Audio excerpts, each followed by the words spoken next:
വളരെ വീക്കായിട്ടാണ് ഞാൻ നിൽക്കുന്നത്. ഡ്രിപ്പ് ഇട്ടിടത്തുനിന്ന് എഴുന്നേറ്റ് വന്നതാണ്. ഇപ്പോൾ കുറച്ച് ക്ഷീണത്തിലാണുള്ളത്.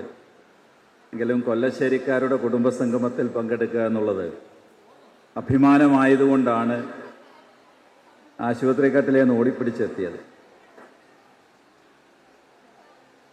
പ്രത്യേകിച്ച് ദക്ഷിണ കേരള ജമിയത്തുൽ ഉലമയുടെ സെക്രട്ടറി, ഞാൻ ഏറെ ബഹുമാനിക്കുന്ന പ്രിയപ്പെട്ട അൽഹാജ് തൊടിയൂർ മുഹമ്മദ് കുഞ്ഞ് മൗലവിയുടെ പ്രഭാഷണം കേൾക്കുക എന്നുള്ള ഒരു ഉദ്ദേശവും കൂടി അതിലുണ്ടായി.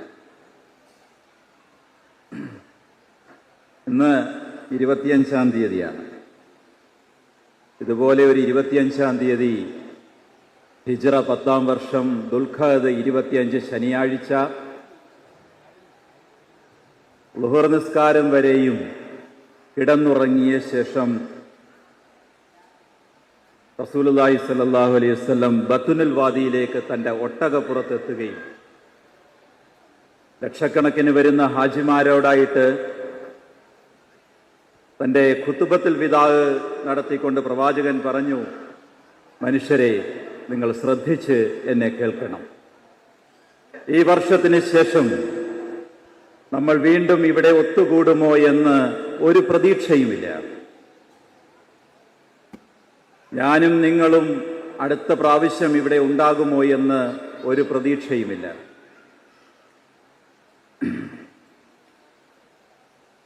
ഇന്നത്തെ ഈ ദിവസം, ഈ സുദിനത്തിൻ്റെ, ഈ ദിവസത്തിൻ്റെ, ഈ പ്രദേശത്തിൻ്റെ മഹത്വം പോലെ നിങ്ങളുടെ സഹോദരൻ്റെ രക്തത്തിലും സമ്പത്തിലും അഭിമാനത്തിലും നിങ്ങൾ ആദരവ് കാണിക്കണം. ചേമത്തറ ഓഡിറ്റോറിയത്തിൽ പങ്കെടുക്കുന്ന പ്രിയപ്പെട്ടവരെ, നിങ്ങൾ ശ്രദ്ധിച്ച് കേൾക്കണം.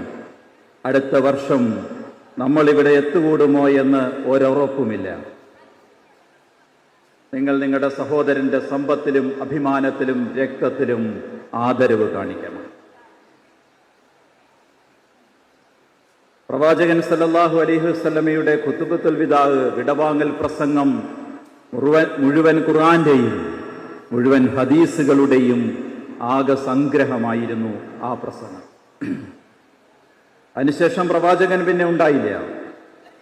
ഇതൊരു ആഡംബരം കാണിക്കേണ്ട വേദിയോ പൈസയുടെയോ പ്രതാപത്തിൻ്റെയോ തലക്കനം കാണിക്കേണ്ട വേദിയോ അല്ല. ഇത്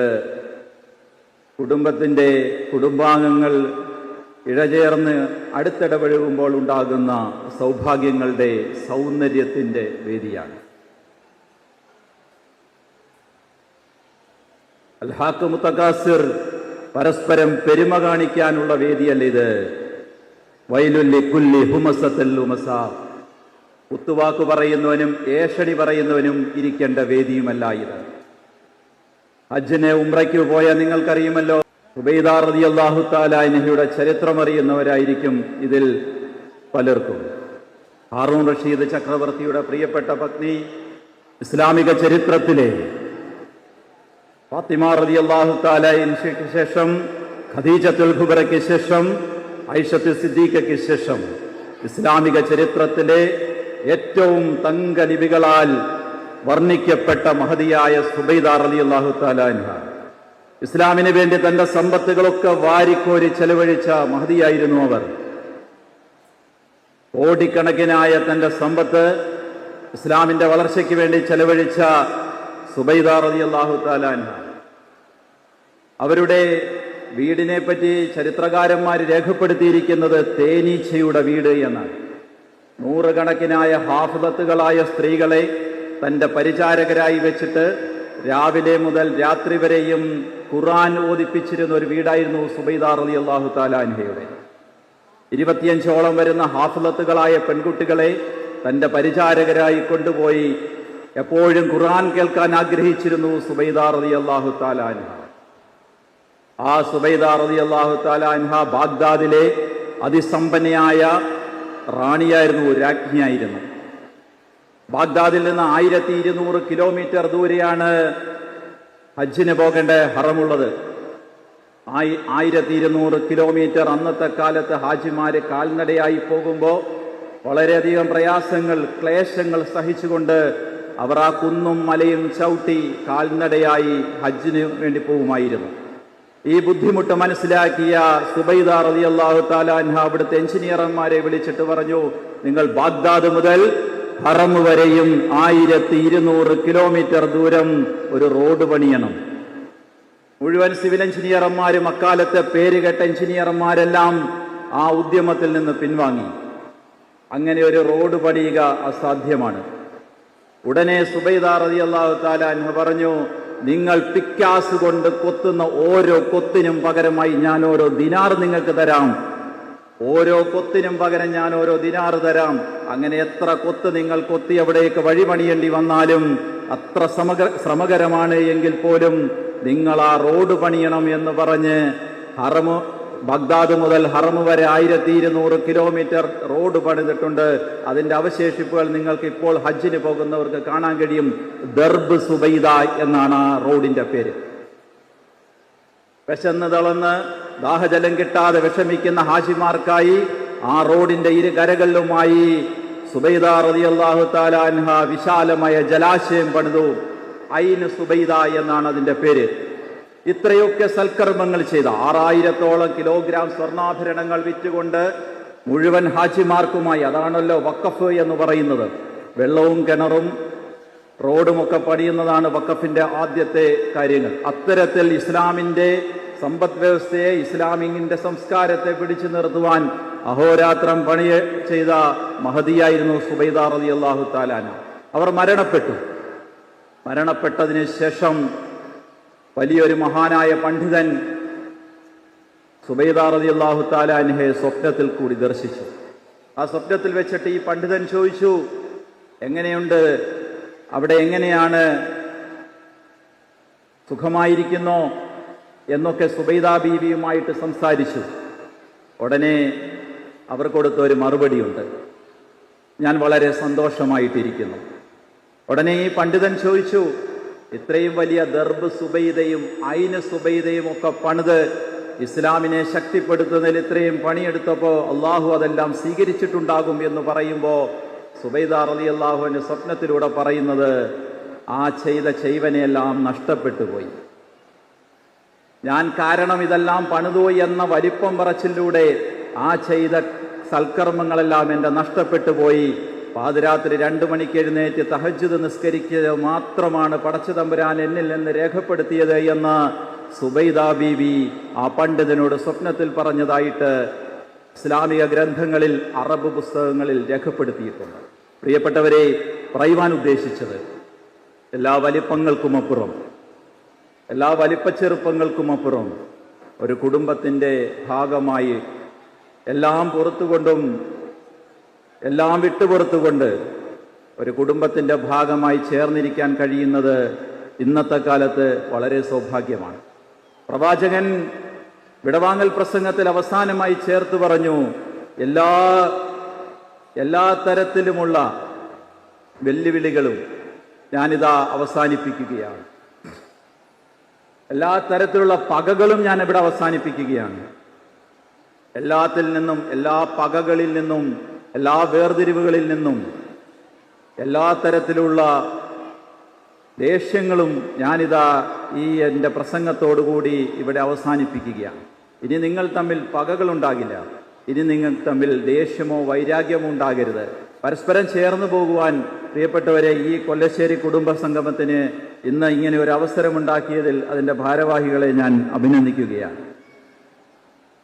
നിങ്ങൾക്കറിയുമല്ലോ, ഒരു സമൂഹത്തിൻ്റെ ഏറ്റവും ചെറിയ യൂണിറ്റാണ് കുടുംബം.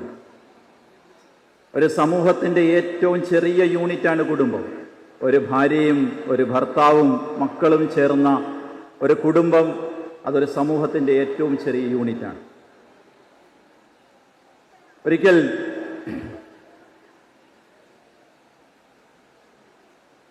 റസൂലുള്ളാഹി സ്വല്ലല്ലാഹു അലൈഹി വസല്ലമയുടെ അടുത്ത് ഖദീജ ബീബിയുടെ മരണത്തിന് ശേഷം പ്രവാചകൻ ബദർ യുദ്ധത്തിൽ പങ്കെടുത്തു.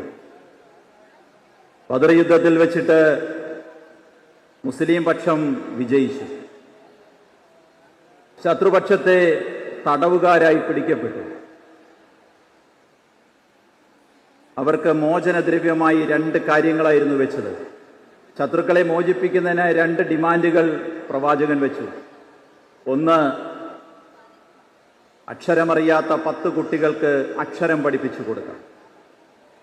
രണ്ടാമത്തത്, അവർക്ക് മോചനദ്രവ്യം കൊടുക്കണം. ഈ 2 കരാറായിരുന്നു പ്രവാചകൻ ശത്രുപക്ഷത്തോട് വെച്ചത്.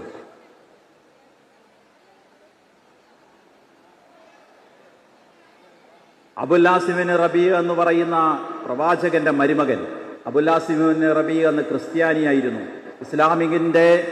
ഇസ്ലാം പൂർണ്ണ രീതിയിൽ സംവിധാനം ചെയ്യുന്നതിന് മുമ്പ് നബിയുടെ മകളെ വിവാഹം ചെയ്തത് ഒരു ക്രിസ്ത്യാനിയായിരുന്നു. സൈനബ് ബീവിയെ വിവാഹം ചെയ്ത ക്രിസ്ത്യാനിയായ അബുല്ലാസിബിന് റബീ അദ്ദേഹത്തെ മോചിപ്പിക്കേണ്ട സമയം വന്നു. ഓരോരുത്തരുടേതായ മോചനദ്രവ്യങ്ങളൊക്കെയും പ്രവാചകന്റെ തിരുസന്നിധിയിൽ വെച്ച് പൊതികളഴിച്ച് പരിശോധിച്ചുകൊണ്ടിരിക്കുക. പെട്ടെന്ന് പ്രവാചകൻ കണ്ണ് തുളുമ്പി കരയാൻ തുടങ്ങി. സഹാബാക്കൾ അത്ഭുതപ്പെട്ടിട്ട് പ്രവാചകന്റെ മുഖത്തേക്ക് നോക്കി. എന്താ പ്രവാചകരെ കരയുന്നത്? ഒരു പൊതികൾ അഴിച്ചപ്പോഴും അങ്ങ് കരഞ്ഞില്ലല്ലോ, ഇതെന്താണ് പ്രവാചകരെ ഇപ്പൊ അങ്ങ് പൊട്ടി കരയുന്നത് എന്ന് ചോദിച്ചപ്പോ ഈ പ്രവാചകൻ സല്ലല്ലാഹു അലൈഹി വസല്ലം ആ പൊതിയിൽ നിന്ന് ഒരു മാലയെടുത്ത് ഉയർത്തി കാണിച്ചു. തന്റെ മരുമകനായ അബുല്ലാസിബിന് റബീനെ മോചിപ്പിക്കാൻ കൊണ്ടുവന്ന ഈ സ്വർണത്തിന്റെ മാല പ്രവാചകൻ ഉയർത്തി കാണിച്ചു. എന്നിട്ട് സഹാബാക്കളോട് പറഞ്ഞു, ഈ മാല കണ്ടിട്ടാണ് ഞാൻ കരഞ്ഞു പോയത്. ഉടനെ സഹാബാക്കൾ ചോദിച്ചു, എന്താണ് ഈ മാലയുടെ പ്രത്യേകത? ഉടനെ റസൂലുള്ളാഹി സ്വല്ലല്ലാഹു അലൈഹി വസല്ലം പറഞ്ഞു, എന്റെ മകൾ സൈനബിനെ വിവാഹം കഴിച്ച് അയക്കുമ്പോ എന്റെ ഖദീജ അവൾക്കായി അണിയിച്ചു കൊടുത്ത മാലയാണിത്. ഖദീജയുടെ കഴുത്തിൽ കിടന്ന മാല ഊരി അവളുടെ മകൾ സൈനബിന് അണിയിച്ചു കൊടുത്ത മാലയാണത്. അത് കണ്ടപ്പോൾ എൻ്റെ ഖദീജയെ എനിക്ക് ഓർമ്മ വന്നു. അതുകൊണ്ട് എനിക്ക് എൻ്റെ സങ്കടം താങ്ങാൻ കഴിഞ്ഞില്ല സഹാബാക്കളെ എന്ന് പറയുന്ന ഒരു രംഗം പ്രവാചകന്റെ ചരിത്രത്തിലുണ്ട്. അത്രയ്ക്കും പ്രധാനപ്പെട്ട ഭാഗമാണ് ഭാര്യയും ഭർത്താവും തമ്മിലുള്ള ബന്ധം. ഒരു മനുഷ്യന്റെ 4 സൗഭാഗ്യങ്ങളെ എണ്ണിപ്പറഞ്ഞ കൂട്ടത്തിൽ പ്രവാചകൻ പറഞ്ഞു, ഒന്നാമത്തത് നല്ല ഒരു ഇണയെ കിട്ടുക എന്നുള്ളതാണ്. രണ്ടാമത്തത് നല്ല കുടുംബക്കാരുണ്ടാകുക എന്നുള്ളതാണ്. മൂന്നാമത്തത് നല്ല സൗഹൃദങ്ങൾ ഉണ്ടാകുക എന്നുള്ളതാണ്. നാലാമത്തത് നാട്ടിലൊരു ജോലി ഉണ്ടാകുക എന്നുള്ളതാണ് ഏറ്റവും വലിയ സൗഭാഗ്യങ്ങളായി പ്രവാചകൻ എണ്ണി പറഞ്ഞു. ഒരു മനുഷ്യന്റെ കൂടെ ജീവിക്കുന്ന ഇണയെ സംബന്ധിച്ചിടത്തോളം അവന്റെ സങ്കടങ്ങൾക്ക്, അവന്റെ ഇല്ലായ്മകൾക്ക്, അവന്റെ വിഷമങ്ങൾക്ക് അവനോടൊപ്പം ചേർന്ന് പോകുന്ന ഒരിണ എക്കാലത്തെയും അവന്റെ സൗഭാഗ്യമാണ്. ഞാൻ കൂടുതലായി സംസാരിക്കുവാനൊന്നും ആഗ്രഹിക്കുന്നില്ല. കാര്യം ഒരുപാട് കാര്യങ്ങൾ ഇനിയും നടക്കുവാനുണ്ട്. കുറേ നാളിന് മുമ്പ് മലപ്പുറത്ത് ഞാനുള്ള സമയത്ത്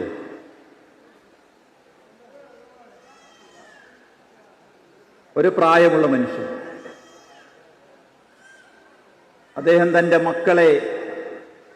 ആൺമക്കളെ ലൈനായിട്ട് നിർത്തി LKG-ക്കാർ കുട്ടികളെ ടീച്ചർമാർ ബാത്റൂമിൽ കൊണ്ടുപോകുന്നതുവരെ ഒരു കുഞ്ഞ് കമ്പ് കൊണ്ട് കൊട്ടിക്കൊണ്ടുപോകുന്ന, കുളിപ്പിക്കാൻ കൊണ്ടുപോകുന്ന ഒരു രംഗം ഞാൻ കണ്ടിട്ടുണ്ട്. ഞാൻ വളരെ അത്ഭുതത്തോടെ ഈ മനുഷ്യൻ്റെ പ്രവൃത്തികൾ ഇങ്ങനെ നോക്കുമായിരുന്നു. ഒരു 11:30 മണിയാകുമ്പോൾ അദ്ദേഹത്തിൻ്റെ 4 മക്കളെയും ലൈനായി നിർത്തി ഒരു കമ്പ് കൊണ്ട് കൊട്ടി ഒരു പുഴയിലേക്ക് കുളിപ്പിക്കാൻ കൊണ്ടുപോവുകയും ളുഹർ നിസ്കാരത്തിന് ബാങ്ക് വിളിക്കുമ്പോൾ അദ്ദേഹം തന്റെ മക്കളുടെ തല തോർത്തിയിട്ട് തിരിച്ചു കൊണ്ടുപോവുകയും ചെയ്യുന്ന രംഗം ഞാൻ കണ്ടിട്ടുണ്ട്. മൂത്ത മകന് ഒരു 55 വയസ്സ് കാണും, രണ്ടാമത്തെ മകൻ ഒരു 52 വയസ്സ് കാണും, മൂന്നാമത്തെ മകൻ ഒരു 49 വയസ്സ് കാണും, നാലാമനൊരു 45 വയസ്സ് കാണും. 70-ലധികം വയസ്സ് പ്രായമുള്ള ഒരു ഉപ്പ മാനസികമായി ബുദ്ധിയില്ലാത്ത, വളർച്ചയില്ലാത്ത തൻ്റെ 4 മക്കളെയും കൊണ്ട് പുഴയിലേക്ക് കുളിപ്പിക്കാൻ കൊണ്ടുപോകുന്ന രംഗം. ഈ പുഴയിലേക്ക് കൊണ്ടുപോയി ഈ ഉപ്പ ഇരുത്തിയിട്ട് അവരുടെ ഡ്രസ്സ് മാറ്റി തോർത്തുടുപ്പിച്ചിട്ട് ആ പുഴ സൈഡിലുള്ള വെള്ളാരങ്കല്ലിൻ്റെ പുറത്ത് ഈ മക്കളുമാരെ 4 പേരെയും കയറ്റിയിരുത്തും. ഒരു മഗ് കൊണ്ട് വെള്ളം കോരി മക്കളുമാരുടെ തലവഴിയെ ഒഴിച്ചിട്ട് സോപ്പ് കൊണ്ട് തേച്ച് പതപ്പിക്കും. അതിനുശേഷം വീണ്ടും വെള്ളം കോരി ഒഴിച്ച് ഈ കുഞ്ഞുമക്കളെ കുളിപ്പിച്ച് റെഡിയാക്കി തലതോർത്തി ഇന്നലെ ഉണക്കിക്കൊണ്ടുപോയ കൈലി ഉടുപ്പിച്ച് ഉടുപ്പിടിച്ച് ഈ മക്കളെ 4 പേരെയും വട്ടത്തിലിരുത്തും. കൊച്ചു കുഞ്ഞുങ്ങളെ കല്ല് കൊത്തി കളിപ്പിക്കുന്നത് പോലെ ചെറിയ കല്ലുകളെടുത്ത് കല്ല് കൊത്തി കളിപ്പിക്കുന്ന 70 80 വയസ്സുള്ള ഒരു ഉപ്പയെ വീട്ടിലേക്ക് വരും. ഇതേപോലെ 2 കിലോമീറ്റർ വീണ്ടും റോഡിൻ്റെ സൈഡിലൂടെ നടന്ന് വീട്ടിലേക്ക് വന്ന ശേഷം ഈ കുഞ്ഞുമക്കളെ പോലെ ഈ കുട്ടികളെ നിരത്തിയിരുത്തും. ഈ ഉപ്പ പള്ളിയിൽ പോവും, നിസ്കരിക്കും, തിരിച്ച് വീണ്ടും വരും. വന്നിട്ട് ഭക്ഷണമുണ്ടാക്കി വെച്ചിട്ടുണ്ടാകും, ഭക്ഷണം വിളമ്പി കൊടുക്കും. ഈ 4 കുട്ടികളും സ്കൂൾ കുട്ടികളിരുന്ന് ആഹാരം കഴിക്കുന്ന പോലെ ഈ 55 വയസ്സ് മുതൽ 48 വയസ്സ് വരെയുള്ള 4 മക്കളും ഭക്ഷണം കഴിക്കും. ഭാര്യ ഒരു റൂമിലിട്ട് പൂട്ടിയിരിക്കുകയാണ്. തുറന്നു വിട്ടാൽ ഇറങ്ങി ഓടുന്ന തരത്തിൽ മാനസിക വിഭ്രാന്തിയുള്ള ഒരു ഭാര്യ. ആ ഭാര്യയുടെ പല്ല് തേപ്പിച്ച് കൊടുക്കണം, അടിവസ്ത്രം അലക്കി കൊടുക്കണം, തലമുടി എണ്ണ തേച്ച് കുളിപ്പിച്ചു കൊടുക്കണം. സമയാസമയങ്ങളിൽ മരുന്നെടുത്ത് കൊടുക്കേണ്ടി വരുന്ന 5 അഭയാർത്ഥികളെ പോലെ കുടുംബാംഗങ്ങളുള്ള ഒരു വീട്ടിൽ 80ഓളം വയസ്സുള്ള ഒരു പിതാവ് ചെയ്ത പ്രവൃത്തികളെ നേരിൽ കാണാൻ എനിക്ക് അവസരമുണ്ടായിട്ടുണ്ട്. അദ്ദേഹം വലിയ വിദ്യാഭ്യാസമുള്ള ആളല്ല, വലിയ കുടുംബമഹിമയുള്ള ആളല്ല, വലിയ പത്രാസുകളോ കാറുകളോ ഉള്ള ആളല്ല. പക്ഷേ പലരും അദ്ദേഹത്തോട് ചോദിച്ചിട്ടുണ്ട്, ഇത്ര ബുദ്ധിസ്ഥിരതയില്ലാത്ത ഇവരെ എന്തിനാണ് നിങ്ങളിങ്ങനെ പോറ്റിക്കൊണ്ട് പോകുന്നത്, എന്തിനാണ് ഇങ്ങനെ ജീവിപ്പിക്കുന്നതെന്ന് ചോദിച്ചപ്പോൾ അദ്ദേഹം പറഞ്ഞു, ഞാൻ ജന്മം കൊടുത്ത എൻ്റെ മക്കള് റോഡിലിറങ്ങി ആരുടെയെങ്കിലും വണ്ടിക്ക് കല്ലെറിഞ്ഞാൽ, ആരെങ്കിലും വീട്ടിൽ അതിക്രമിച്ചു കയറിയാൽ അവർ വാപ്പായിക്ക് വിളിക്കും. ആ വാപ്പ ഞാനല്ലേ? വാപ്പയായ ഞാൻ ജീവിച്ചിരിക്കുമ്പോൾ എൻ്റെ മക്കൾ കാണിക്കുന്ന അതിക്രമങ്ങൾക്ക് ഞാൻ സമാധാനം പറയേണ്ടി വരും. ഇതാണ് കുടുംബത്തിൻ്റെ മഹത്വം. ഒരായുഷ്കാലം, ഒരായുസ് കൊണ്ട് നമ്മുടെ ജീവിതം സമർപ്പിച്ചുകൊണ്ട് നമ്മളെ ഏൽപ്പിക്കപ്പെട്ടവരോടൊപ്പം സന്തോഷകരമായി എല്ലാം തമ്പുരാനിൽ നിന്ന് വന്നതാണ് എന്ന് കണ്ടറിഞ്ഞ് മുന്നോട്ട് പോകുവാൻ കഴിയുമ്പോഴാണ് ഒരു കുടുംബത്തിൻ്റെ അർത്ഥം പൂർത്തിയാവുക. അദ്ദേഹത്തിൻ്റെ മകനെ കൊണ്ടുവന്നു. ഈ മകൻ ലഹരിക്ക് അടിമപ്പെട്ടു പോയ ഒരു കുട്ടി, 10-24 വയസ്സേ കാണുള്ളൂ. ഈ കുട്ടിയെ കൊണ്ടുവന്നു.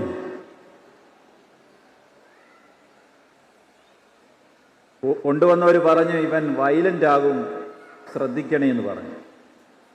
ഞാൻ ഒരു നിമിഷം അവനെ ഇങ്ങനെ സൂക്ഷിച്ചു നോക്കി. അവന് കുഴപ്പമൊന്നുമില്ല. കുറേ സമയം അവനെങ്ങനെ എന്നെ തുറിച്ചു നോക്കി. അപ്പോൾ കൊണ്ടുവന്നവരോട് ഞാൻ പറഞ്ഞു, ഒന്ന് പുറത്തിരിക്കാമോ എന്ന് ചോദിച്ചു. അവർ പുറത്തേക്ക് പോയി. ഈ കുട്ടി എന്നോട് പറഞ്ഞു, എന്നെ ഒന്ന് കേൾക്കുമോ?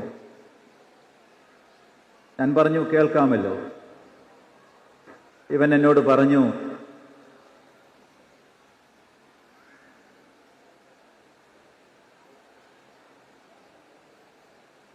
ഇപ്പോൾ 24 വയസ്സ്, അതിൻ്റെ മുമ്പോട്ടുള്ള മുഴുവൻ ജീവിതവും ആ കുഞ്ഞ് എന്നോട് പ്രസന്റ് ചെയ്തു.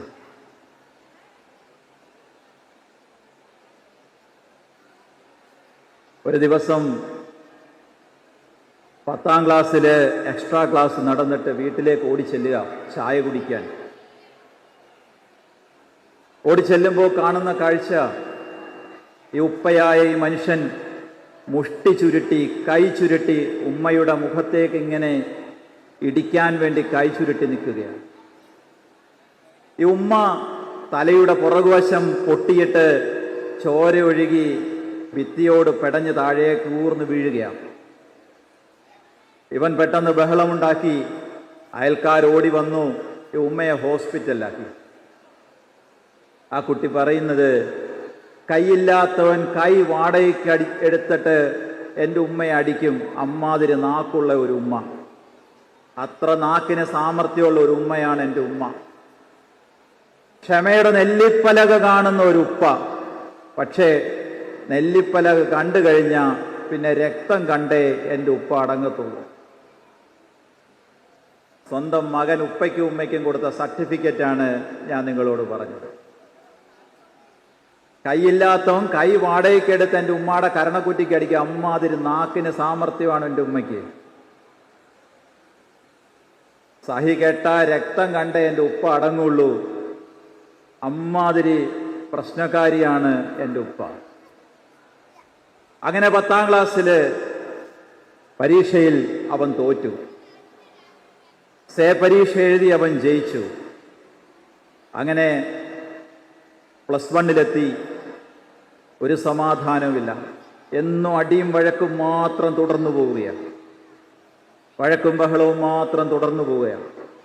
അതിൻ്റെ ഇടയ്ക്ക് ഇവൻ ഈ കുട്ടി തൻ്റെ ക്ലാസ്സിലിരിക്കുന്ന മറ്റേ കൂട്ടുകാരനോട് പറഞ്ഞു, എടാ എനിക്ക് ഒരു ഉറക്കവും ഇല്ലടാ, വീട്ടിലൊരു സ്വസ്ഥതയില്ല, പാപ്പായും ഉമ്മായും കൂടെ ഭയങ്കര വഴക്കടാ, എനിക്കൊരു സമാധാനമില്ല. അപ്പോൾ ഈ കൂട്ടുകാരൻ പറഞ്ഞു, നീ ഒരു കാര്യം ചെയ്യും, വൈകുന്നേരം ഞങ്ങൾ കണ്ടെത്തി ക്രിക്കറ്റ് കളിക്കുന്നുണ്ട്, നീ അവിടോട്ട് വാ. ഈ കൂട്ടുകാരൻ പറഞ്ഞതനുസരിച്ച് ഈ കുട്ടി കണ്ടത്തിൽ പോയി. ബാറ്റുമായിട്ട് കൂട്ടുകാരെല്ലാം കളിക്കുന്ന ആ സ്ഥലത്തെത്തിയപ്പോൾ കണ്ടത്തിൻ്റെ വരമ്പിൽ ഈ കൂട്ടുകാരൻ ഇരിപ്പുണ്ട്. ഇവൻ അവൻ്റെ കൂടെ പോയി ആ വരമ്പിലിരുന്നു. കളി കണ്ടു രണ്ടുപേരും കൂടെ. കളിയെല്ലാം കഴിഞ്ഞപ്പോൾ ഈ കൂട്ടുകാരൻ ഒരു ചെറിയ പൊതിയെടുത്തിട്ട് ഇവൻ്റെ കയ്യിൽ കൊടുത്തിട്ട് പറഞ്ഞു, ഇതിനകത്തൊരു ഗുളിക ഇരിപ്പുണ്ട്, നീ രാത്രി കിടക്കാൻ നേരം ഈ ഗുളിക എടുത്ത് ചുണ്ടിനകത്ത് വെച്ചിട്ട് കിടന്നാൽ മതി, സുഖമായിട്ട് ഉറങ്ങാൻ പറ്റുമെന്ന് പറഞ്ഞു. ഈ കൂട്ടുകാരൻ പറഞ്ഞതുപോലെ ഇവൻ അനുസരിച്ചു. കൂട്ടുകാരൻ പറഞ്ഞത് സത്യമായിരുന്നു. ആ ചുണ്ടിൽ ആ മരുന്നെടുത്ത് വെച്ചിട്ട് അവൻ കിടന്നു. അവൻ സുഖമായി ഉറങ്ങി. അപ്പുറത്ത് വാപ്പയും ഉമ്മയും തമ്മിൽ നടക്കുന്ന ഒരു വഴക്കും അവൻ അറിഞ്ഞില്ല. സുഖമായിട്ട് ഉറങ്ങി. പിറ്റേ ദിവസം വീണ്ടും സ്കൂളിൽ ചെന്നു. വൈകുന്നേരമായപ്പോൾ കൂട്ടുകാരൻ തിരക്കി വയലിലെത്തി. കൂട്ടുകാരൻ ക്യാപ്സ്യൂളെടുത്ത് കയ്യിൽ കൊടുത്തു. രാത്രിയിൽ ഇവനത് ചുണ്ടിൽ തിരുകി കിടന്നുറങ്ങി. ഓരോ ദിവസം കഴിഞ്ഞ് ഇവൻ ക്രമേണ ആ ലഹരിക്ക് അടിമപ്പെട്ടു. അങ്ങനെ ഒരു നാൾ പോലീസ് സ്റ്റേഷനിൽ നിന്ന് വാപ്പയായ ഉസ്താദിനൊരു ഫോൺ വന്നു, നിങ്ങൾ അത്യാവശ്യമായിട്ടും പോലീസ് സ്റ്റേഷൻ വരെ ഒന്ന് വരണം. ഉപ്പ സ്റ്റേഷനിലെത്തി. SI ഇയാളെ കണ്ടപാടെ ചോദിച്ചു, നാണമില്ലേടൂ വാപ്പയാന്നും പറഞ്ഞ് നടക്കാൻ? ഉടനെ ചോദിച്ചു, എന്ത് പ്രശ്നം? ഉടനെ ഇദ്ദേഹം ഈ SI പറഞ്ഞു, നിങ്ങളുടെ മകൻ ഒരു മോഷണം ചെയ്തു, അതിന് നിങ്ങളുടെ മോനെ പിടിച്ചുകൊണ്ട് വന്നത്. പിന്നെ SIയുടെ പുറകിൽ കയ്യും കെട്ടി നിപ്പുണ്ട്. ഉടനെ ഉപ്പ ചോദിച്ചു, എന്താ അവൻ ചെയ്തത്? അവൻ പറമ്പിൽ വാഴയ്ക്ക് വെള്ളമടിക്കാൻ വെച്ചിരുന്ന മോട്ടർ മോഷ്ടിച്ച് വിറ്റു, എന്നിട്ട് ആ പൈസ കൊണ്ടൊന്ന് ലഹരി ഉപയോഗിച്ചു, അതിന് പിടിച്ചതാണ്. അന്നാദ്യമായിട്ട് ആ SIയുടെ ടേബിളിൻ്റെ സൈഡിലെ കസേരയിലിരുന്ന് ആ പിതാവ് മകനെ ഓർത്ത് 2 തുള്ളി കണ്ണുനീര് പൊഴിച്ചു. ഈ മോൻ എന്നോട് പറഞ്ഞു, എൻ്റെ ഉപ്പ ജീവിതത്തിൽ ആദ്യമായിട്ട് എന്നെ ഓർത്ത് 2 തുള്ളി കണ്ണുനീര് പൊഴിച്ചതാണ്. പക്ഷെ വഴക്കിനൊരു കുറവുണ്ടായില്ല. അവർ മുന്നോട്ട് പോയി.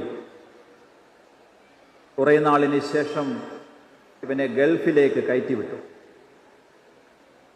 ഗൾഫിൽ അവരുടെ അപ്പച്ചിയുടെ മകൻ്റെയോ മറ്റോ ഒരു ഫ്ലാറ്റിലേക്കാണ് ഇവൻ താമസിക്കാൻ വേണ്ടി പോയത്. അവർ അവനെ കൊണ്ട് അടുക്കളപ്പണി മുഴുവൻ ചെയ്യിച്ചു. മീൻ വെട്ടിച്ചു, കറി വെച്ചിപ്പിച്ചു, മുഴുവൻ അടുക്കളപ്പണികളും ചെയ്യിച്ചു. ചെറിയ കുട്ടികളുടെ കുളിപ്പിച്ച് നനപ്പിച്ച് ഒരുക്കുന്നതുൾപ്പെടെയുള്ള മുഴുവൻ പണികൾ ഈ കുഞ്ഞു പയ്യനെ കൊണ്ട് ചെയ്യിപ്പിച്ചു. അവിടെ നിന്ന് നിവൃത്തിയില്ലാതെ വന്ന് ഇവൻ ആ വീട്ടിൽ നിന്ന് ചാടി രക്ഷപ്പെട്ടു. അങ്ങനെ കുറേ നാളുകൾ അവിടെയും ഇവിടെയുമൊക്കെയായിട്ട് കഴിഞ്ഞുകൂടി.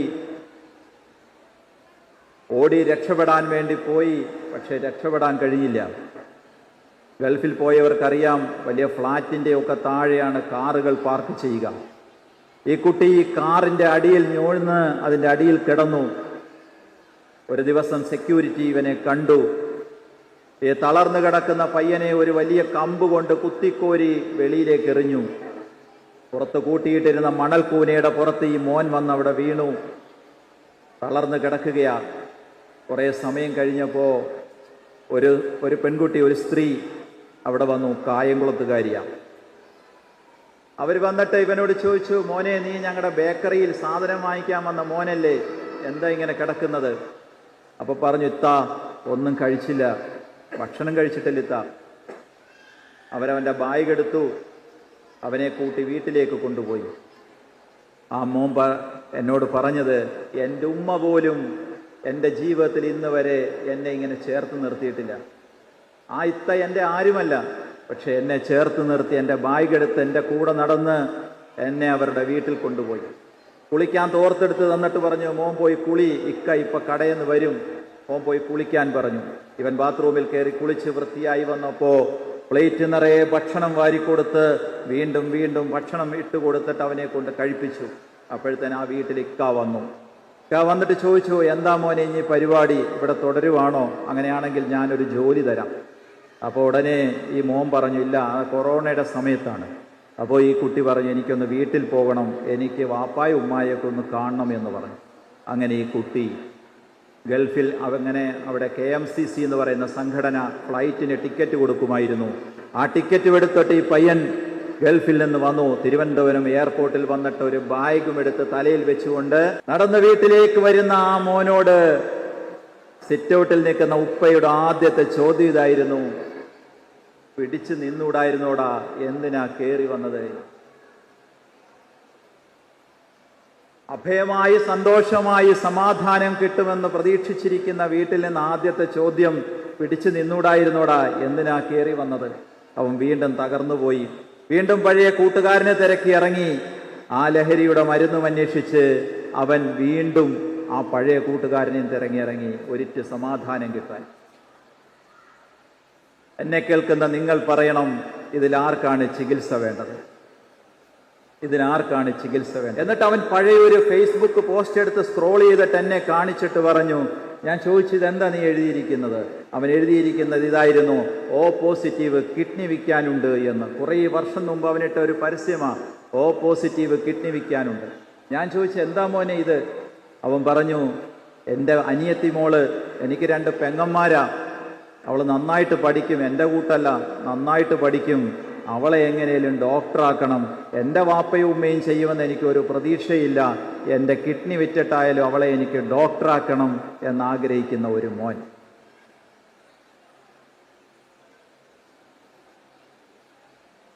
നമുക്ക് നമ്മുടെ മക്കളുമാരോട് ഉപദേശിക്കുവാനും കണക്കുകൾ പറയുവാനും ഒക്കെ ഒരുപാട് മിടുക്കും സാമർഥ്യവും ഒക്കെയുണ്ട്.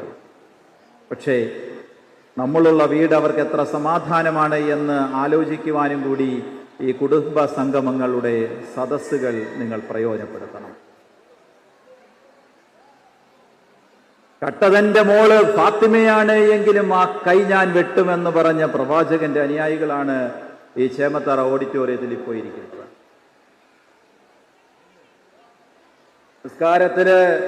നിസ്കാരത്തിന്റെ ഏറ്റവും പ്രധാനപ്പെട്ട ഭാഗമായ സുജൂദില് പ്രവാചകൻ സല്ലല്ലാഹു അലൈഹി വസല്ലമ സുജൂദിൽ നിന്ന് എഴുന്നേക്കാൻ അല്പം വൈകിപ്പോയി. ഉടനെ സഹാബാക്കൾക്ക് അത്ഭുതമായി, എന്താ പ്രവാചകന് വല്ലതും പറ്റിയോ? സാധാരണയിൽ കവിഞ്ഞ് സുജൂദിൽ പ്രവാചകൻ കിടക്കുകയാണ്. കുറേ സമയത്തെ കിടപ്പിന് ശേഷം പ്രവാചകൻ ആ സുജൂദിൽ നിന്ന് എഴുന്നേറ്റു. സംബന്ധിച്ചവരാ, പക്ഷെ കുടുംബസംഗമം അതിനുള്ളതല്ല. കുടുംബസംഗമം ചില തീരുമാനങ്ങൾ എടുക്കാനുള്ളതാണ്. അതിൽ ഏറ്റവും പ്രധാനപ്പെട്ടത്, ഓരോ യുഗങ്ങൾ കഴിയുമ്പോഴും ഈ കുടുംബത്തെ താങ്ങി നിർത്തുന്നത് ആര് എന്ന ചോദ്യമായിരിക്കണം പ്രധാനം. ഈ കുടുംബത്തിൽ നിന്ന് ഒരു IAS-കാരനെ സൃഷ്ടിക്കുവാൻ നമുക്ക് കഴിയണം, ഒരു IPS-കാരനെയോ IPS-കാരിയോ സൃഷ്ടിക്കുവാൻ കഴിയണം, ഒരു പൈലറ്റിനെ സൃഷ്ടിക്കുവാൻ കഴിയണം. ചരിത്രത്തിൽ ഇടം നേടുന്ന ഒരു വ്യക്തിയെ സൃഷ്ടിക്കാൻ കഴിയുമ്പോൾ മാത്രമാണ് ഒരു കുടുംബത്തിന് പ്രാധാന്യമുള്ളത്. മുമ്പേ തൊടിയൂർ മുഹമ്മദ് കുഞ്ഞ് മൗലവിയെ പറ്റി ഞാൻ സംസാരിച്ചല്ലോ. കേരളത്തിലെ അറിയപ്പെടുന്ന മന്ത്രിസഭകളിൽ പോലും ചർച്ച ചെയ്യപ്പെടുന്ന പേരാണ് തൊടിയൂർ മുഹമ്മദ് കുഞ്ഞ് മൗലവി എന്നുള്ളത്. അതിനുശേഷം ആര് എന്ന ഒരു ചോദ്യത്തിന് ഓരോ കുടുംബാംഗങ്ങളും ഈ കൊല്ലശ്ശേരി കുടുംബം ആകെ സമാധാനം പറയേണ്ടിയിരിക്കുന്നു. കടലാസിൽ എഴുതുമ്പോൾ മാത്രമല്ല കൊല്ലശ്ശേരി കുടുംബമുള്ളത്, വ്യക്തികളെ എടുത്ത് ഉയർത്തി കാണിക്കുവാനും കൂടെ നമുക്ക് കഴിയണം. ഉദ്ഘാടകനെ, ഗസ്റ്റിനെ തപ്പി പുറത്തു പോകാതെ കൊല്ലശ്ശേരി കുടുംബത്തിൽ നിന്ന് തന്നെ ഗസ്റ്റ് ഉണ്ടാകുന്ന അവസ്ഥയുണ്ടാക്കുവാൻ കഴിഞ്ഞില്ല എങ്കിൽ ഈ കൂട്ടായ്മയ്ക്ക് ഒരു പ്രാധാന്യവുമില്ല. അതാണ് ഏറ്റവും പ്രധാനം. അതിന് ഇപ്പോൾ ഉള്ള തലമുറയിലെ അധ്യാപകരെയും അതേപോലെയുള്ള പ്രഗത്ഭരെയൊക്കെ ചേർത്തിട്ട് അതിനൊരു കമ്മിറ്റി ഉണ്ടാക്കിയിട്ട് അത്തരത്തിൽ വളർന്നു വരുന്ന കുട്ടികളെ നിരീക്ഷിച്ചുകൊണ്ട് അവരുടെ മിടുക്കുകളെ വിലയിരുത്തിക്കൊണ്ട് അവരെ ഉയർത്തിക്കൊണ്ടുവരുവാൻ നമ്മുടെ സമ്പത്തും നമ്മുടെ സാഹചര്യവും പ്രയോജനപ്പെടുത്തുമ്പോൾ മാത്രമാണ് നമുക്ക് അത്തരം പ്രതിഭകളെ കണ്ടെത്തുവാനും സൃഷ്ടിക്കുവാനും കഴിയുക. അടുത്ത ഒരു കുടുംബ സംഗമങ്ങൾ വരുമ്പോൾ കൊല്ലശ്ശേരിയിൽപ്പെട്ട ഒരു IAS-കാരനോ IPS-കാരനോ കയറി വന്നിട്ട് ഈ പരിപാടി ഉദ്ഘാടനം ചെയ്യുന്ന മനോഹരമായ ഒരു രംഗം കാണുവാൻ നിങ്ങൾ ആഗ്രഹിക്കണം, നിങ്ങൾ പരിശ്രമിക്കണം. അതാണ് ഏറ്റവും ആദ്യം പ്ലാൻ ചെയ്യേണ്ടത്. ഇന്ന് ഫോട്ടോ എടുത്തു, ഗ്രൂപ്പ് ഫോട്ടോ എടുത്തു, കുറേ ഭക്ഷണം കഴിച്ചു, കുറേ ചായ കുടിച്ചു, കുറേ വർത്തമാനം പറഞ്ഞു. ഇന്ന് ഇതെല്ലാം കഴിഞ്ഞ് പിരിഞ്ഞു പോയി, ഇനി അടുത്ത വർഷം കണ്ടുമുട്ടാം എന്നല്ല. ഈ കുടുംബ സംഗമം എന്ന് നിലനിൽക്കുന്നത് കുടുംബത്തിലെ പ്രാധാന്യമുള്ളവർ ഉയർത്തെഴുന്നേൽക്കുമ്പോൾ മാത്രമാണ്. ഒരു തൊടിയൂർ മുഹമ്മദ് കുഞ്ഞ് മൗലവിക്ക് ശേഷം, ഒരു ഷംസുദ്ദീൻ മുസ്ലിയാർക്ക് ശേഷം ഈ കുടുംബത്തെ നയിക്കുന്നത് ആര് എന്ന ചോദ്യത്തിന് നിങ്ങളുടെ ഉള്ളിൽ ഒരു ഉത്തരമുണ്ടാകണം. അല്ല എങ്കിൽ ഇതൊരു വെറുതെ ഇരിപ്പ് മാത്രമായി പോകും. രണ്ടാമത്തത്, ഈ കുടുംബം ഒരു കുടുംബമാവുമ്പോൾ പലതരത്തിലുള്ള അസ്വാരസ്യങ്ങളൊക്കെ ഉണ്ടാകും, പലതരത്തിലുള്ള പ്രശ്നങ്ങളുണ്ടാകും, ഇഷ്ടക്കേടുകളുണ്ടാകും, ഭാര്യാഭർത്താക്കന്മാരുടെ ഇടയിൽ സംഘർഷങ്ങളുണ്ടാകും. പക്ഷേ പോലീസ് സ്റ്റേഷനിലേക്കോ ജമാഅത്ത് കമ്മിറ്റികളിലേക്കോ എത്തുന്നതിന് മുമ്പ് ഈ കുടുംബത്തിൽ വെച്ച് തന്നെ അത് പരിഹരിച്ചു പോകുവാൻ ഒരു മസ്ലഹത്ത് കമ്മിറ്റിയെ ഉണ്ടാക്കണം. ഞാൻ ആദ്യം പറഞ്ഞത് ഒരു എഡ്യൂക്കേഷൻ കമ്മിറ്റിയെ ഉണ്ടാക്കണം. പുതിയ തലമുറയെ ബഡിങ്ങായി നിൽക്കുന്ന കൊച്ചു കുട്ടികളെ വളർത്തിയെടുക്കാൻ പറ്റുന്ന ഒരു എഡ്യൂക്കേഷൻ കമ്മിറ്റിയെ ഇതിൻ്റെ താഴെ ഉണ്ടാക്കണം. ഒരു മസ്ലഹത്ത് കമ്മിറ്റിയെ ഉണ്ടാക്കണം. ആ മസ്ലഹത്ത് കമ്മിറ്റിയിൽ ഒരു ഇസ്ലാമിക പാരമ്പര്യമുള്ള ഒരു പണ്ഡിതനും ഒരു മനഃശാസ്ത്ര വിദഗ്ധനും ഒരു അഡ്വക്കേറ്റും ഒക്കെ ചേരുന്ന ഒരു മസ്ലഹത്ത് കമ്മിറ്റിയെ ഉണ്ടാക്കും. മൂന്നാമത്തത്, പുതിയ തലമുറ ലഹരിക്ക് ഒരുപാട് അടിപ്പെട്ടു പോകുന്ന ഒരു കാലത്തിലാണ് നമ്മൾ കടന്നു പോകുന്നത്. എവിടെ തിരിഞ്ഞാലും ലഹരിയുടെ അതിപ്രസരം. ലഹരി മുമ്പെങ്ങുമില്ലാത്ത വിധം മാതാപിതാക്കൾക്കോ അധ്യാപകർക്കോ കണ്ടെത്താൻ പോലും കഴിയാത്തത്ര സൂക്ഷ്മമായ രൂപത്തിൽ പുറത്തിറങ്ങിക്കൊണ്ടിരിക്കുക. നമ്മുടെ കുട്ടികളും അതിനടിപ്പെട്ടു പോകുന്നുണ്ടോ എന്ന് നിങ്ങൾ ഓരോരുത്തരും അറിയണം. അത്തരത്തിലുണ്ട് എങ്കിൽ അവരെ കറക്റ്റ് ചെയ്യാൻ, അവരെ ഇൻസൾട്ട് ചെയ്യാനോ അവരെ ശിക്ഷിക്കാനോ അല്ല, അവരെ ഗുണദോഷിച്ച് അവരെ നമ്മുടെ കുടുംബത്തിൽ നിന്ന് അത്തരത്തിലുള്ള ദുഷ്പേരുണ്ടാക്കല്ലേ എന്ന് പറഞ്ഞ് മനസ്സിലാക്കി കൊടുക്കുവാനുള്ള ഒരു ഗ്രൂപ്പും ഉണ്ടാകണം. ഞാനീ പറഞ്ഞപ്പോൾ മസ്ലഹത്തിൻ്റെ ആയാലും മറ്റു ഭാഗങ്ങളുടെ ആയാലും ഒക്കെ രഹസ്യങ്ങൾ സൂക്ഷിക്കാൻ കഴിയുന്നവരായിരിക്കണം അത്തരത്തിൽ ഉള്ള രൂപത്തിലേക്ക് വരേണ്ടത്. നാലാമത്തത്, നമ്മളുടെ ഈ കുടുംബസംഗമം മുമ്പേ തൊടിയൂർ ഉസ്താദ് മറ്റൊരു കുടുംബത്തെ പറ്റി ഇവിടെ സംസാരിച്ചിരുന്നു. ആ കുടുംബത്തിൽപ്പെട്ടവരെ സഹായിക്കാൻ വേണ്ടി ഒരു റിലീഫ് കമ്മിറ്റി ഉണ്ടാകണം. അഞ്ചാമത്തത്, ഈ കൊല്ലശ്ശേരിയിൽ കുടുംബത്തിനെ കൊണ്ട് ഈ തൊടിയൂർ പ്രദേശത്തിന് എന്തെങ്കിലും ഉപകാരമുണ്ടാകണം.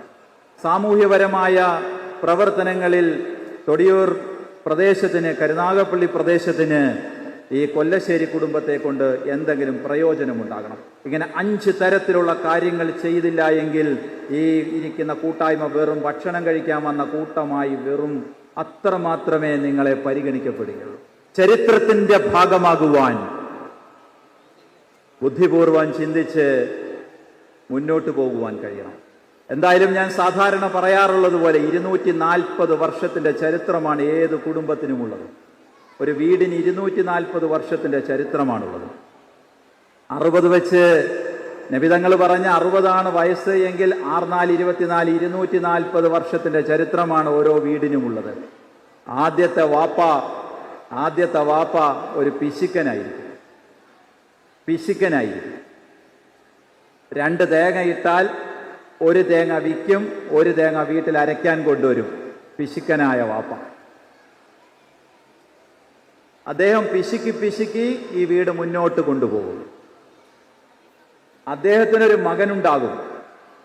ആ മകൻ ഈ വാപ്പയെ കണ്ടു പഠിക്കും.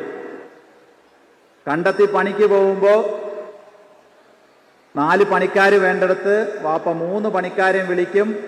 1 പണിക്കാരനായി വാപ്പയും നിൽക്കും. അതാണ് ആദ്യത്തെ തലമുറ. ഈ വാപ്പയ്ക്ക് ചോറ്റുപാത്രത്തിൽ കഞ്ഞിയൊക്കെ ആയിട്ട് വരമ്പത്തൂട് ഓടി നടന്ന ഒരു ചെറുക്കനുണ്ടായിരുന്നു. അവൻ പഠിക്കും, വളരും.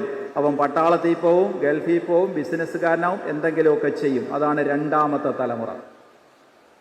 വാപ്പ വെച്ച വീട് അല്പവും കൂടെ വലുതാക്കും. റെഡ് ഓക്സൈഡ് അടിച്ച തറ ടൈൽസ് ഒട്ടിക്കും. ചെറുതായിട്ട് വീടിനെ ഒന്ന് മെച്ചപ്പെടുത്തി കൊണ്ടുവരും. അതാണ് രണ്ടാമത്തെ തലമുറ. ആ വാപ്പ ധനികനാകും. ഒന്നാമത്തെ തലമുറ പിശുക്കന്റെ തലമുറ, രണ്ടാമത്തെ തലമുറ ധനികന്റെ തലമുറ. ആ ധനികന്റെ തലമുറ അദ്ദേഹത്തിനൊരു മകനുണ്ടാകും. ആ മകൻ പ്രസവിച്ച് വീഴുന്നത് തന്നെ വെർട്ടിഫൈഡ് ടൈലിലോട്ടാണ്. പോർച്ചിൽ എവിടെ നോക്കിയാലും വണ്ടികൾ. ഈ വണ്ടി നിറയെ പെട്രോളുണ്ട്. ഈ പെട്രോളിന് എത്ര വിലയാണെന്നോ ഈ വണ്ടി എന്തിനാണെന്നോ 1000 രൂപ എന്ന് വെച്ചാൽ എത്രയാണെന്നോ ഒന്നും അറിയില്ല. എഞ്ചിനീയറിങ്ങിന് പഠിക്കാൻ കൊണ്ടുവിടും. പഠിച്ചിടത്തുനിന്ന് തോറ്റു തൊപ്പിയിട്ട് വരും. എന്തിനാണ് പഠിക്കാൻ പോയതെന്ന് അവനറിയില്ല. ഒരു ജോലി വാങ്ങിച്ചാൽ എന്ത് കിട്ടുമെന്നറിയത്തില്ല, ഒന്നും അറിയില്ല. അവനാണ് ധൂർത്തന്റെ തലമുറ. അവൻ ധൂർത്തനായി പോകും. ധനികനായ വാപ്പയുടെ പൈസ മാത്രം അടിച്ചു പൊളിച്ച് ജീവിക്കുന്ന ധൂർത്തൻ, മൂന്നാം തലമുറ. അവന്റെ ശല്യം സഹിക്കാൻ വയ്യാതെ ഏതെങ്കിലും പെണ്ണിനെ പിടിച്ച് കെട്ടിക്കും ഇവനെ നന്നാക്കാൻ വേണ്ടി. വാപ്പായും ഉമ്മായും ജമാഅത്ത് കമ്മിറ്റിയും പടച്ചതമ്പുരാൻ വരെ വിചാരിച്ചിട്ട് നടപ്പിലാകാത്ത ചെറുക്കനെ നന്നാക്കാൻ ഏതോ ഒരു പാവപ്പെട്ട വീട്ടിലെ പെണ്ണിനെ തലയിലോട്ട് പിടിച്ചു വെച്ച് കൊടുക്കും ഇവനെ നന്നാക്കാൻ. അവർക്കൊരു കുട്ടിയുണ്ടാകും. ആ കുട്ടിക്കൊരു പാമ്പേഴ്സ് വാങ്ങിച്ചു കൊടുക്കാൻ പോലും ഇവന് പൈസ കാണില്ല. കാര്യം ഇവന് ജോലിയില്ല, ഇവനൊന്നുമില്ല, ഇവൻ പഠിച്ചിട്ടില്ല, പഠിത്തം കംപ്ലീറ്റ് ചെയ്തിട്ടില്ല, ഒരു ജോലിയുമില്ല. ആ കുട്ടി ദരിദ്രനായി പോകും. ആദ്യത്തെ തലമുറ പിശുക്കന്റെ തലമുറ, രണ്ടാമത്തെ തലമുറ ധനികന്റെ തലമുറ. ധനികന്റെ മകൻ ധൂർത്തനായി പോകും. ധൂർത്തന് കുട്ടിയുണ്ടാകും. ആ കുട്ടിക്ക് ഒന്നിനും മാർഗമുണ്ടാകില്ല. അത് ദാരിദ്ര്യാവസ്ഥയിലൂടെ കടന്നുപോകും. ഇതാണ് നമ്മുടെ ആകെ കുടുംബങ്ങൾ ഫേസ് ചെയ്യുന്ന ഏകദേശ രൂപം. ഇനി ഇത് വീണ്ടും ചേഞ്ചാകും. പുതിയൊരു പിശുക്കനുണ്ടാവും.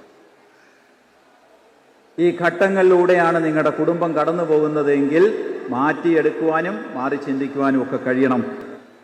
ഞാൻ പറഞ്ഞതെല്ലാം വിശുദ്ധ ഖുർആനെയും പ്രവാചകനെയും അടിസ്ഥാനമാക്കി മാത്രമാണ് നിങ്ങളോട് പറഞ്ഞത്. ഇതൊക്കെ പറയുമ്പോൾ നിങ്ങൾ പറയും ഇത് പഴമക്കാരാരണ്ട് എഴുതി വെച്ച കള്ളക്കഥയാണെന്ന് നിങ്ങളൊക്കെ പറഞ്ഞു പോയേക്കാം. ഇതാ തുത്ല അലൈഹി ആയാത്തുന കാല അസാത്തീറുൽ ഔവലി, വെറും കള്ളക്കഥയാണെന്നൊക്കെ നിങ്ങൾ പറയും. പക്ഷേ ഖുർആൻ സാക്ഷി, ഖുർആൻ തന്നെയാണ് സത്യം. ജനങ്ങളെ കാണിക്കാൻ വേണ്ടി പ്രവർത്തിക്കുന്നവരൊഴികെ ജനങ്ങളെ കാണിക്കാൻ വേണ്ടി നിങ്ങളൊന്നും ചെയ്യരുത്. ഈ കുടുംബത്തിൻ്റെ നന്മയ്ക്ക് വേണ്ടി എന്തെങ്കിലുമൊക്കെ ചെയ്യുക. ഇന്നിവിടെ വന്നപ്പോഴും നിങ്ങളുടെ ഉള്ളിലുണ്ടാകേണ്ടത് ഞാൻ ആദ്യം പറഞ്ഞു വെച്ച ആയത്തതായിരുന്നു, അൽ ഹാക്കും തഖാസുർ. പെരുമ നടിക്കാനുള്ള വേദിയേ അല്ലിത്. ഇത് നന്മ പ്രതീക്ഷിച്ചുകൊണ്ട് ഇഴകിച്ചേരാനുള്ള വേദിയാണ്. മുന്നോട്ട് പോകുവാൻ കഴിയട്ടെ. ഒരുപാട് സന്തോഷത്തോടുകൂടി ഒരുപാട് കാലം ഒരുപാട് മഹത്തുക്കളെ സൃഷ്ടിക്കുവാൻ നമ്മുടെ ഈ കൊല്ലശ്ശേരി കുടുംബത്തിൻ്റെ മഹത്വം എന്നും തലയെടുപ്പോടുകൂടി നിലനിർത്തുവാൻ കഴിയുന്ന മക്കളുമാരെ സമൂഹത്തിന് സംഭാവന ചെയ്യുവാൻ ഈ കുടുംബയോഗത്തിന് കഴിയട്ടെ എന്ന് മാത്രം പ്രാർത്ഥിക്കുകയാണ്. വീണ്ടും എപ്പോഴെങ്കിലുമൊക്കെ കണ്ടുമുട്ടാം. എല്ലാവർക്കും എൻ്റെ അപ്പച്ചി എൻ്റെ വാപ്പയുടെ പെങ്ങളാണ് ഞാനിവിടെ വരുന്നതിനും കൂടി കാരണമായിട്ടുള്ള എൻ്റെ അപ്പച്ചി വിവാഹം കഴിച്ച് വന്ന വീടാണിത്. അപ്പോൾ ഒരുപാട് മക്കളും മരുമക്കളും എല്ലാം ചേർന്ന് സന്തോഷകരമായിട്ട് ഇവിടെ നിങ്ങൾ ആനന്ദത്തോടു കൂടി ഇരിക്കുന്നത് കാണുവാൻ കഴിഞ്ഞതിലൊക്കെയുള്ള സന്തോഷം രേഖപ്പെടുത്തിക്കൊണ്ട് പ്രവാചകന്റെ കുതുബത്തുൽ വിദാഇന്റെ അവസാന ഭാഗത്ത് പ്രവാചകൻ പറഞ്ഞു, നിങ്ങളൊരു ആദമിൻ്റെയും ഹൗവയുടെയും മക്കളാണ്. നിങ്ങളിൽ അനറബിയോ അറബിക്കോ യാതൊരു വ്യത്യാസവുമില്ല. നിങ്ങളിൽ തഖ്വയിലാണ് നിങ്ങളുടെ പ്രാധാന്യം ഇരിക്കുന്നത്.